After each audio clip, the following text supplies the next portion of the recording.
তারেক রহমান সম্পর্কে কিছু গুরুত্বপূর্ণ কথা বললেন। জনাব তারেক রহমান সাহেব, শ্রদ্ধা এবং সম্মানের সাথে বলছি, আপনি হয়তো আগামীর বাংলাদেশের প্রধানমন্ত্রী কিংবা আগামীর সরকারের বিরোধী দলীয় প্রধান। সুতরাং আপনার অবস্থান, আপনার স্ট্যাটাসের সাথে যে কোনো কথা যায় না, যে কোনো কথা আপনার মুখে মানায় না। গুপ্ত কিংবা সুপ্ত এমন অশালীন মন্তব্য আপনার সাথে যায় না। আপনার নিশ্চয়ই বিগত ফ্যাসিস্ট আমলের শেখ হাসিনার কথা মনে আছে। আন্দোলন তখনই তীব্র হয়েছিল যখন তার মুখের ভাষা তীক্ষ্ণ সূচের মতো হয়ে গিয়েছিল। যখন সে বলেছিল চাকরি মুক্তিযোদ্ধার সন্তানরা পাবে না, তাহলে কি রাজাকারের বাচ্চারা পাবে? ঠিক এই একটি বক্তব্যের মাধ্যমে তাকে আজ দেশ ছাড়া হতে হয়েছে, তাকে আজ ক্ষমতাচ্যুত হতে হয়েছে। এমন না যে আপনিও তার মতো ক্ষমতাচ্যুত হবেন, আপনিও তার মতো দেশ ছাড়া হবেন, এমনটা না।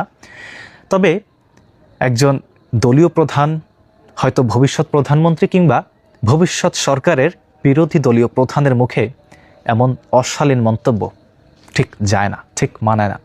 আপনার বিশ্বজিতের কথা মনে আছে? মানুষটা হিন্দু ছিল, কিন্তু তাকে শিবির ট্যাগ দিয়ে নির্মমভাবে হত্যা করা হয়েছিল। বিশ্বজিৎ তার অত্যাচারীদেরকে বলেছিল, ভাই আমি প্যান্ট খুলে দেখাচ্ছি, আমি হিন্দু, আমি মুসলিম না, শিবির তো দূরের কথা। কিন্তু অত্যাচারকারীরা তার কথা শোনেনি। একজন হিন্দু মানুষকে শিবির ট্যাগ দিয়ে মেরে ফেলা হয়েছিল। আপনার নিশ্চয়ই আবরার ফাহাদের কথা মনে আছে? 2-4টা ভারত বিরোধী পোস্টের কারণে তাকে শিবির ট্যাগ দিয়ে নির্মমভাবে হোস্টেলের ভিতরে খুন করা হয়েছিল। আপনি যাদেরকে এখন গুপ্ত সুপ্ত বলছেন, আপনি খোঁজ নিয়ে দেখেন বাংলাদেশ ইসলামী ছাত্র শিবিরের 2012, 13, 14, 15, 16 এই বছরগুলোতে সারা বাংলাদেশে তাদের ফেসবুক পেজে দেখতে পারবেন যে তাদের রাজনীতি ওপেন ছিল। যেখানে ঢাকা বিশ্ববিদ্যালয়ে শিবিরের নাম পর্যন্ত নেওয়া যেত না, যেখানে সারা বাংলাদেশে শিবির সন্দেহে মানুষকে হত্যা করা জায়েজ ছিল, যেখানে বাংলাদেশে শিবির সন্দেহে বা কাউকে শিবির হিসেবে ধরিয়ে দিতে পারলে পুরস্কার ঘোষণা করা হয়েছিল, সেখানে আপনি শিবিরের কাছ থেকে ওপেন রাজনীতি আশা করেন কেন?